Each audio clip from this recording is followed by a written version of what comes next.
O canal Saúde Estável vos apresenta um assunto de bastante relevância, pois iremos falar do suicídio. Você sabia que, infelizmente, morrem aproximadamente 800 mil pessoas anualmente em todo o mundo devido a esse sério problema que é o suicídio? Diz a Organização Mundial de Saúde. Por isso, cuide da sua saúde. Olá, pessoal, sejam todos muito bem-vindos. A gente está iniciando aqui mais esse encontro da campanha Setembro Amarelo daqui do Descomplica, porque a gente entende que a informação é a principal forma de prevenção contra o suicídio como forma de valorização da vida. Eu me chamo Débora Araújo, eu sou psicóloga e a gente vai estar falando um pouquinho sobre fatores de proteção ao suicídio. E hoje eu estou com uma convidada maravilhosa, a Gabi. Gabi, se apresenta um pouquinho aí pro pessoal. Bom dia, eu sou a Gabi, ou Gabi, já me acostumei com Gabi, porque onde eu moro a gente fala Gabi, mas já me acostumei, já agreguei o Gabi também. Tenho 21 anos, eu posso dizer agora que sou estudante de medicina, eu passei agora no meio do ano para a faculdade, moro no Rio Grande do Sul e acho que é isso, tentei por 4 anos entrar no vestibular até conseguir. Show de bola, sejam muito bem-vindas. Para quem, seja muito bem-vinda, quem tá chegando aí, é importante saber, Gabi, que a gente está em lados diferentes e opostos do Brasil, né? Tô aqui no Ceará, a Gabi tá lá no Rio Grande do Sul, então assim, a gente está na conexão aí, Brasil Só no inteiro vestuário envolvido. já dá para ver, já é Com certeza, perceptível. com certeza. E aí a gente vai conversar um pouquinho sobre essa temática de fatores de proteção. A gente está aqui nessa campanha do Descomplica do Setembro Amarelo, com o objetivo de levar informação para a população. E a ideia é que essa campanha, né, tenha outras atividades envolvidas, mas para quem está chegando agora, existem outros vídeos que a gente já gravou aqui, outras lives que a gente já disponibilizou aqui onde você estiver, né, no YouTube, enfim, na própria plataforma Descomplique. Então, dá lá uma olhadinha nos outros vídeos que a gente fez, que a gente já falou sobre diversas temáticas relacionadas ao suicídio. E hoje a gente vai falar um pouquinho sobre fatores de proteção ao suicídio. Num desses vídeos a gente falou, Gabi, sobre os fatores de risco, que são aqueles fatores, aqueles aspectos, né, da vida da pessoa que é importante de ficar atento, é como se fosse uma luzinha, né, tá ali piscando em relação, né, a essa possibilidade de suicídio. Então, por exemplo, se você é homem, se você foi diagnosticado com algum transtorno mental, por exemplo, isso são fatores de riscos que podem te encaminhar a isso. Se você já teve algum histórico de tentativa de suicídio, se você tem alguém na família também que já tentou, são pontos importantes para você ficar atento, né, luzinhas ali para você ficar atento e cuidar em relação ao suicídio. E hoje a gente vai trazer justamente o que são os fatores de proteção, que são esses aspectos que servem justamente como uma forma de apoio, como uma forma de proteger o indivíduo para que o suicídio não aconteça. Então, se você que está aqui assistindo tem algum tipo, né, de fator de risco, ficar atento para desenvolver esses fatores de proteção, mas mesmo que você não tenha, são aspectos importantes de serem estimulados como forma de valorização da vida mesmo. Perfeito, Gabi? Perfeito. E às vezes o fator de risco não é nem interno nosso, às vezes pode ser externo e pode ser agregado a gente, né? Perfeito. Eu vivi isso agora, recentemente, na pele. Eu tenho transtorno de ansiedade generalizada, e aí eu comecei com uma medicação, e aí essa medicação me desencadeou um quadro muito depressivo, e aí eu senti na pele o que é, tipo, eu sempre respeitei as pessoas que passam por algum tipo de problema, de não sentir sentido na vida e tudo mais, mas eu nunca me imaginei passando por isso. E quando a gente passa por isso, acho que a gente começa a entender melhor o outro, porque realmente, assim, é muito complicado e é muito importante que quando a gente está nessa situação, a gente tenha pessoas à volta, um grupo à volta, para realmente proteger a gente e assegurar que a gente vá continuar bem e vivo.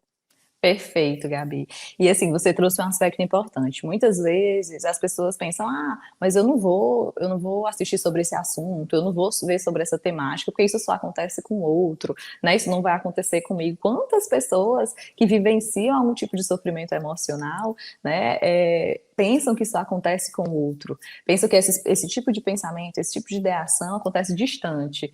Pelo contrário, gente, é preciso a gente falar sobre isso, porque todos nós, né, em alguma medida já passamos por sofrimento na vida, e se a gente não tiver, como a Gabi colocou, essa rede de apoio, essa forma de tentar resolver, de buscar as saídas, a gente pode ter sim pensamentos, né, mais desafiadores, pensamentos que a gente vai precisar ali de algum tipo de tratamento. Então, por que a gente está falando aqui é justamente isso, né? É uma temática que a gente está aqui em um canal e uma rede de pessoas que estão envolvidas de preparação vestibular, por exemplo, que isso é uma fonte de sofrimento. Então, a ideia é que a gente consiga prevenir mesmo. Quando a gente consegue identificar lá na raiz, fica muito mais fácil da gente trabalhar, tem um prognóstico muito melhor, beleza?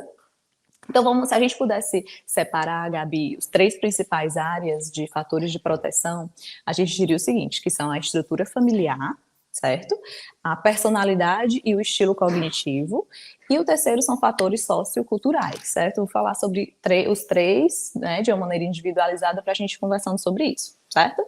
Se a gente for falar a nível de estrutura familiar, a ideia é que uma família onde tem ali um bom relacionamento interpessoal, né, que há uma comunicação, há um equilíbrio nas relações, isso é um fator de proteção. Muitas vezes, famílias desestruturadas, que não valorizam a saúde mental, não respeitam o limite de cada indivíduo, isso pode ser um fator de sofrimento e, consequentemente, né, diante de outros pontos também envolvidos, que a gente sabe que o suicídio ele é algo que é multideterminado, é uma questão de saúde pública mesmo, é bem complexo, mas que são fatores que vão estar ali influenciando.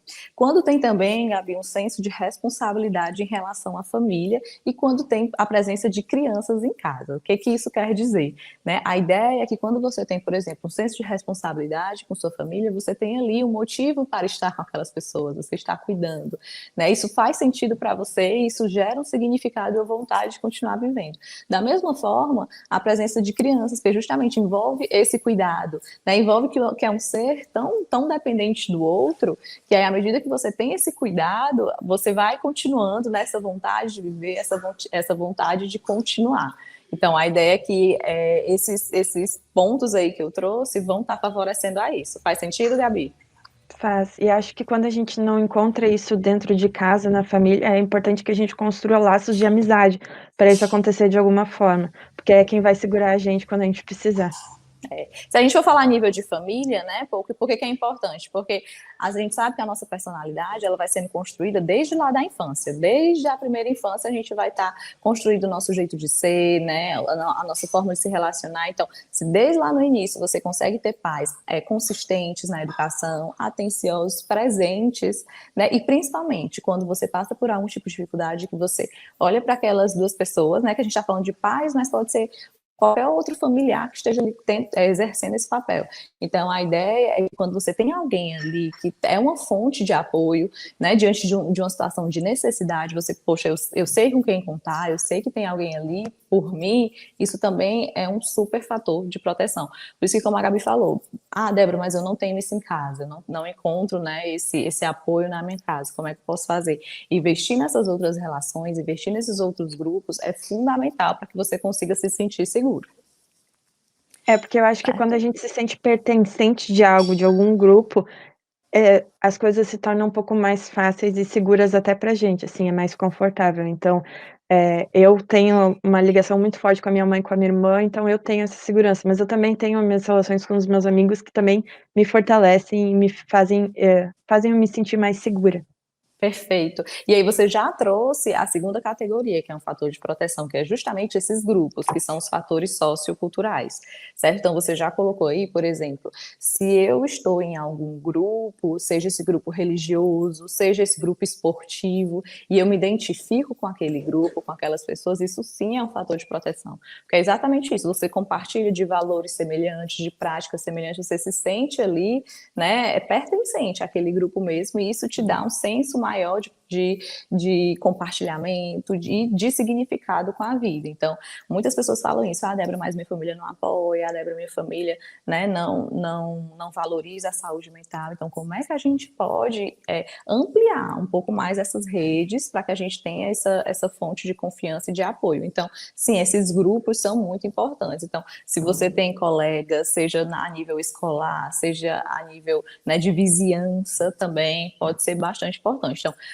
se a gente for pensar, né, quem tem algum nível de fator de risco, é importante ficar atento para desenvolver isso, mas como eu coloquei lá no começo, se você não está nessa classe de fatores de risco, se você não tem não dá nenhum tipo de sinal de sofrimento intenso em busca disso, a ideia é que você consiga prevenir mesmo isso, porque a gente sabe que nós, seres humanos, somos seres sociais, então, cada vez mais a gente vai buscar pertencer a um grupo, né, se identificar com aquele grupo, principalmente se a gente for falar a nível de adolescência, que há essa busca constante, né, dessa identificação. Então, é fundamental pensar nessa rede de apoio social mesmo. E eu acho que quando a gente é a rede de apoio, a gente tem que saber ouvir também, e quando a gente precisa da rede de apoio, a gente precisa falar, é importante que a gente fale. Eu acho que a gente tem um tabu muito grande nos 2 quesitos que fazem o tabu do suicídio ser tão grande, que é, ninguém fala sobre morte, a gente dificilmente fala sobre morte, e a gente dificilmente fala sobre sofrimento. E o suicídio engloba esses 2 temas. Então, assim, além de ter uma dificuldade para falar, o outro também tem uma dificuldade gigantesca para ouvir.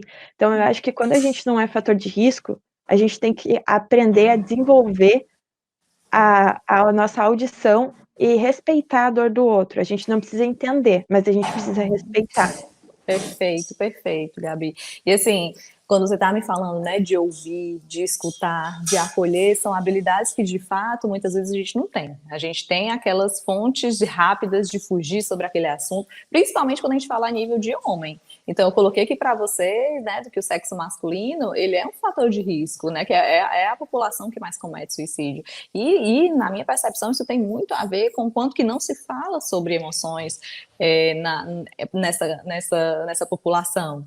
Né? Então, a ideia é que a gente consiga estimular também essa fala, naturalizar mesmo, né? Então, na cultura que a gente vive, como eu coloquei, o suicídio, ele é multideterminado. Então, a cultura, ela tá ali muito presente. Então, na cultura que a gente vive, não é estimulado falar sobre sofrimento. Na verdade, é aquela vida perfeita nas redes sociais. Ninguém sofre, tá todo mundo bem. Né? Então, a ideia é que quanto mais a gente fala sobre isso, você falou também uma temática maravilhosa, que é a questão da morte. Né? Quantas vezes a gente vivencia por lutos, né? A gente vê outras pessoas vivenciando por luto, a gente não sabe nem muitas vezes o que falar, o que fazer nesse momento, mas é a única certeza que a gente tem na vida, é que todo mundo em algum momento, né, vai passar pela morte. Então a ideia é que é algo que a gente sabe que vai acontecer, mas a gente não fala sobre isso. Eu tô lendo agora A Morte é um Dia que Vale a Pena Viver. Muito bom. E aí muito eu tô bom. tipo, cara, a morte, ela tem um lado muito bonito, e quando a gente fala sobre isso se torna muito bonito, mas tem que ser, acho que é natural, e a gente não pode deixar com que uma vida termine tão banalmente assim por causa de um sofrimento, porque quem comete um suicídio tem que estar sofrendo muito, é uma dor muito grande, que só com aquilo ali a pessoa acredita que vai acabar. Então a gente precisa reverter isso para não se deixar perder assim.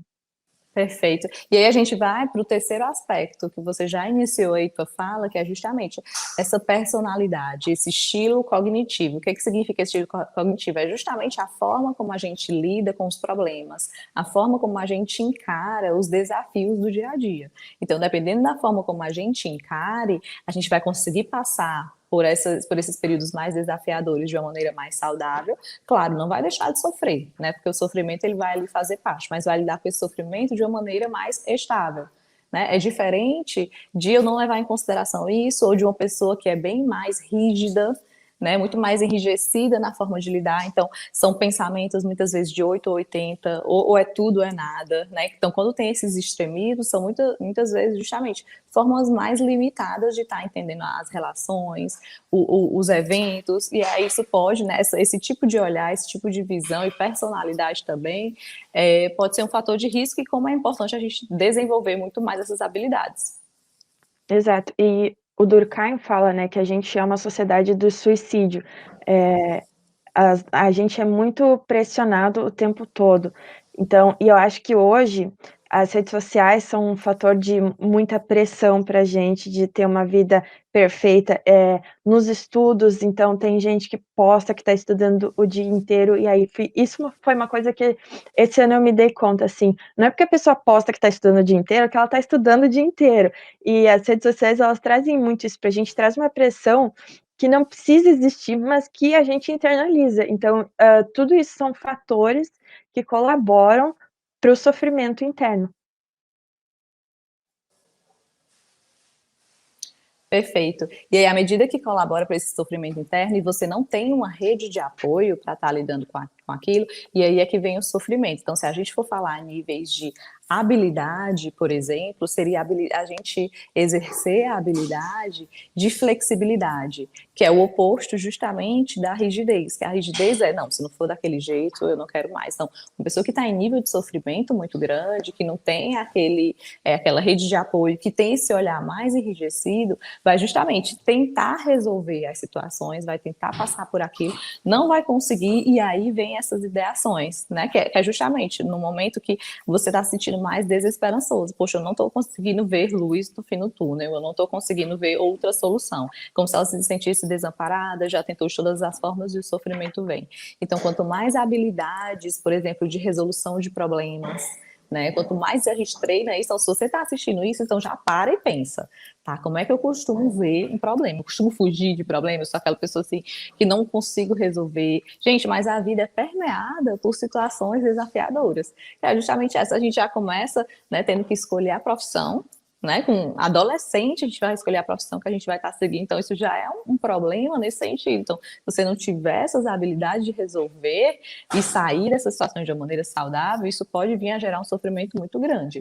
Outro ponto também, Gabi, são as habilidades sociais. Como eu falei, a gente está sempre em grupo, né? A gente está sempre em relações. E por algumas pessoas têm mais facilidade do que outras de lidar, né, nessas relações sociais. Então, quem tem facilidade não sabe o quanto que é difícil se relacionar, porque a gente está todo tempo lidando com pessoas diferentes, né, de jeitos diferentes. Então, a ideia que a pessoa que é mais tímida, por exemplo, aquilo é muito difícil, é muito desafiador, mas como a gente vai estar constantemente lidando com isso ao longo da vida, é fundamental também desenvolver essas habilidades sociais.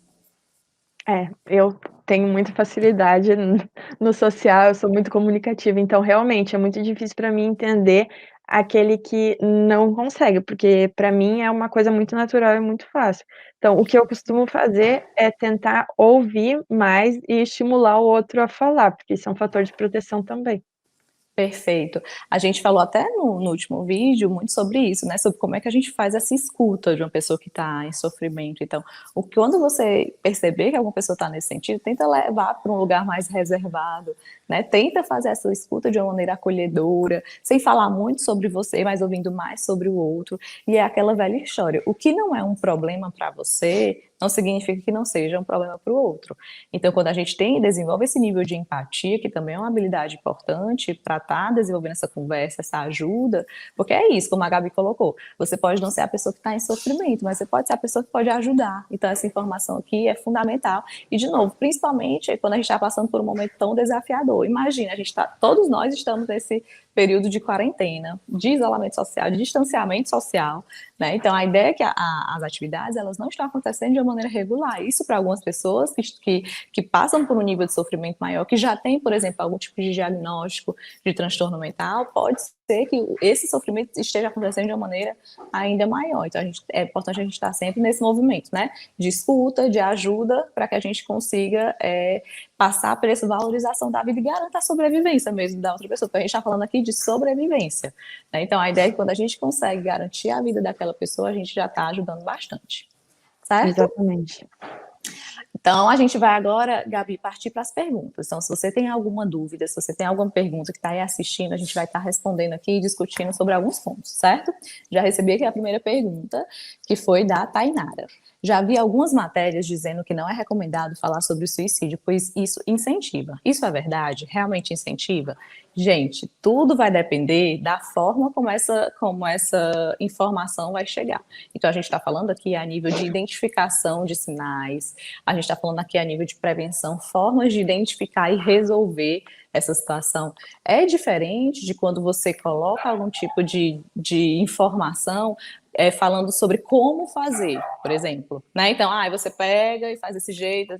Isso sim é prejudicial, porque você está dando o modelo, você está ensinando a como fazer. Então, isso sim, e não, isso pode ser grande prejuízo, que pode ser um gatilho para a pessoa que já está ali com ideações acabar fazendo. Então, falar sobre isso não é uma forma de você estar incitando isso, pelo contrário, é uma forma de prevenção. Faz sentido por aí, Gabi? Essa ideia surgiu, na verdade, por causa daquele livro, né, Os Sofrimentos de Jovem Werther. Teve uma forte onda de suicídios depois do lançamento desse livro, e aí desde então se tem acho que a teoria Werther, uma coisa assim, né, que aí se evita falar sobre suicídio, porque entende-se que é isso que causa o suicídio, mas na verdade eu acho que é a forma incorreta de trabalhar com ele. Um exemplo super recente que a gente tem é a série 13 Reasons Why, que acabou, infelizmente, incentivando alguns casos por tratar de uma maneira, de primeiro modo, assim, incorreta. Ela mostrou muito detalhadamente a forma de suicídio da personagem principal, e hoje isso não já foi tirado do ar, a modo como ela cometeu o suicídio, tirou a própria vida, para não incentivar as outras pessoas, e desde então ela tem sempre bem destacado para procurar ajuda, diz como procurar ajuda. Então, eu acho que não tem problema falar, mas a gente tem que saber como falar e como dar suporte para a pessoa quando a gente fala sobre isso. Perfeito. Porque às vezes é isso, a gente vai na maior boa vontade, querendo ajudar, mas às vezes a gente fala alguma coisa, né, que pode ser um gatilho para aquela pessoa, a gente pode estar prejudicando. Por isso que é tão importante a gente estar falando aqui sobre isso, sobre como é que faz, como é que a gente pode identificar. Se a gente for falar a nível de prevenção também, Gabi, é importante, por exemplo, a gente vai falar de um movimento de prevenção mais universal, que é, por exemplo, essa pessoa está em um nível de sofrimento, então, quando ela está restrita a acessos de meios letais, por exemplo, como medicação, armas, isso é uma forma de prevenção também. Também a própria, alguns ambientes, né, a formação arquitetônica daquele ambiente pode estar também prevenindo. Então, alguns lugares que tem um nível mais alto, que tem algum andar, muitas vezes as grades, as redes de proteção, são formas simples da gente estar prevenindo. Então, na verdade, quando a gente está falando aqui sobre isso, a gente está justamente atentando todo mundo a isso, a importância, porque é isso, às vezes é um gatilho que pode servir como um contexto de uma pessoa que já está em sofrimento. Exatamente. Certo? Vamos lá. Vocês acreditam que o principal influenciador, tanto da depressão como do suicídio, seria as redes sociais? Por quê? Gostei da pergunta, né? Que aí é uma dúvida bastante comum, Gabi, quando fala, né, sobre depressão, que as pessoas acreditam que pequenos fatores vão ser, né, o contexto para a depressão. Porém, e a Gabi também pode complementar depois minha fala, é importante a gente entender que, assim como o suicídio, a depressão também é multideterminada.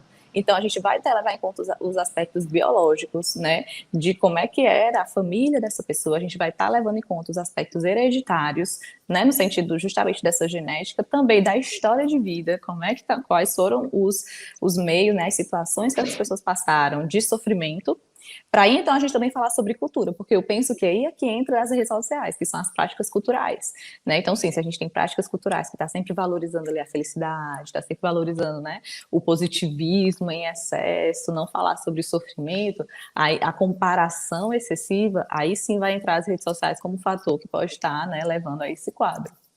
Eu acho que tem muitos fatores e as redes sociais podem ser um deles. A gente tem fatores internos, que é a genética, a predisposição e tudo mais, personalidade da pessoa, e a gente tem os fatores externos das redes sociais. Eu tive um quadro depressivo que foi causado por uma medicação, então é tudo muito delicado. Eu acho que nunca existe só um fator. Existem muitos fatores que geralmente estão atrelados a uma predisposição genética da pessoa já.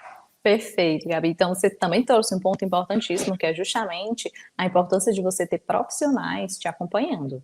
Porque não é fácil, a gente não vai achar, por exemplo, uma medicação psiquiátrica de primeira, né? Geralmente a pessoa passa por testes para então encontrar aquela que melhor se adequa a ela. Então a ideia é que consiga ter um acompanhamento profissional de qualidade, né, constante, para que esse cuidado aconteça da melhor maneira possível, certo? Uhum.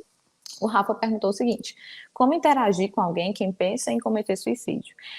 Bom, primeiro ponto, se você já identificou que aquela pessoa pensa em cometer suicídio, a gente já tem um baita sinal de alerta, porque o suicídio ele vai acontecer em níveis. Então a pessoa vai pensar sobre aquela temática de morte, né? Depois ela vai ter ideações sobre aquilo para então cometer ou tentar algum tipo de suicídio. Então, a ideia é que você já está identificando que ela está pensando em suicídio, você já vai ficar atento. Então, você já vai conversar com essa pessoa, né? A gente está sempre falando aqui a nível de empatia, como que é importante demonstrar empatia. Então, poxa, eu imagino quanto que você esteja sofrendo, eu imagino quanto que esteja sendo difícil para você passar sobre isso, né? Você pode perguntar para a pessoa desde quando que ela está passando por isso, como é que você pode fazer para ajudá-la.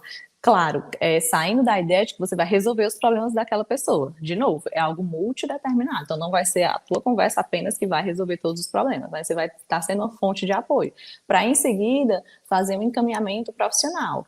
Porque a ideia é que sempre, no final das contas, encaminhe para o profissional, porque não é uma demanda fácil de você estar lidando com suicídio. Então, você está sendo uma pessoa que pode estar ali, né, disponível para aquilo, mas também pode ser difícil para você. Então, a ideia é que você faça esse encaminhamento, né? A gente sempre traz aqui o contato do CVV, do Centro de Valorização da Vida, porque é justamente uma forma de ter um acesso rápido, né, para prevenir aquilo. Aquela pessoa jamais pode ficar sozinha em nenhum ambiente, como eu falei, qualquer ponto pode ser um gatilho, então por isso a importância de já fazer um encaminhamento profissional. Exatamente. E eu acho que deixar claro para a pessoa ajuda muito que aquilo ali não vai ser para o resto da vida, aquilo ali é um sofrimento que ela está passando por um momento, não vai a vida inteira, porque para quem está passando pelo sofrimento, é como se tu visse um elefante na tua frente, e tu de longe vê que aquele elefante na verdade é uma formiguinha, é uma coisa muito pequena, mas para quem está passando por aquilo, é um elefante, é um negócio enorme, sabe. Então, a pessoa não consegue ver além disso, é muito difícil, por causa de todo o sofrimento, de tudo que ela está passando. Então, mostrar para ela, tentar deixar claro que aquilo não é dela, que é algo que é uma doença, que não é não é normal a gente não sentir sentido na vida, não é normal a gente se sentir triste o tempo todo. É normal a gente se sentir triste, mas não o tempo todo. Então, assim, quando a gente consegue falar isso para o outro e o outro consegue ouvir, o outro não se sente um ET. E eu acho que isso já é a gente se sentir humano e fazer o outro se sentir humano. Com certeza. Essa forma que você falou é como se a gente buscasse fazer um distanciamento desse sofrimento, né? Porque às vezes a pessoa está tão ali misturada com aquele sofrimento que ela acha que ela é daquele jeito e pronto. Não, aquilo dali, assim como eu coloquei isso no outro vídeo, assim como a diabetes, por exemplo, é uma doença, a gente precisa de um tratamento, a gente precisa de um acompanhamento profissional, também depressão, enfim, a gente vai estar precisando, né, de um acompanhamento profissional adequado, certo? Gabi, a gente vai para a última pergunta, tá? Que eu também achei bem bacana para a gente finalizar. Por que na sociedade atual os jovens sentem tanta dificuldade em pedir ajuda? E o que vocês acham que pode ser feito para mudar esse problema? Bom, de fato, né, se a gente for falar em termos de práticas culturais, a gente tem aí cada vez mais pessoas individualizadas. O próprio uso de tecnologia, né, ao mesmo tempo que conecta a gente com o mundo, muitas vezes faz a gente se esconder mais, né, ficar de uma maneira muito mais individualizada, e isso pode dificultar o pedido de ajuda. De novo, também, essa prática de mostrar que está tudo bem, que está tudo ótimo, e que, né, a gente não precisa. Quem sente algum tipo de tristeza, ou quem tem algum tipo desse sofrimento, é uma pessoa mais fraca também. Né? É comum essa ideia. Então, à medida que você pensa que uma pessoa mais fraca é essa pessoa que sofre, quando você está sofrendo, jamais você vai querer demonstrar isso, porque justamente você já vai prever o que os outros vão estar falando, o que os outros vão estar compartilhando. Então, a ideia é que a gente consiga minimamente naturalizar, como a Gabi falou, esse sofrimento. É não ficar triste. Claro, ficar triste o tempo todo não é. Né, isso é um problema, isso é uma doença, e é importante ter os cuidados necessários. Então, a ideia é que esse fenômeno, né, de rede social, né, de quanto mais a gente compartilha coisas superficiais, a gente compartilha menos coisas emocionais e íntimas, né? Então, hoje em dia, o jovem muitas vezes tem muitos amigos, tem muitos seguidores, mas não tem aquela pessoa lá para confiar, essa rede de apoio que a gente está conversando aqui.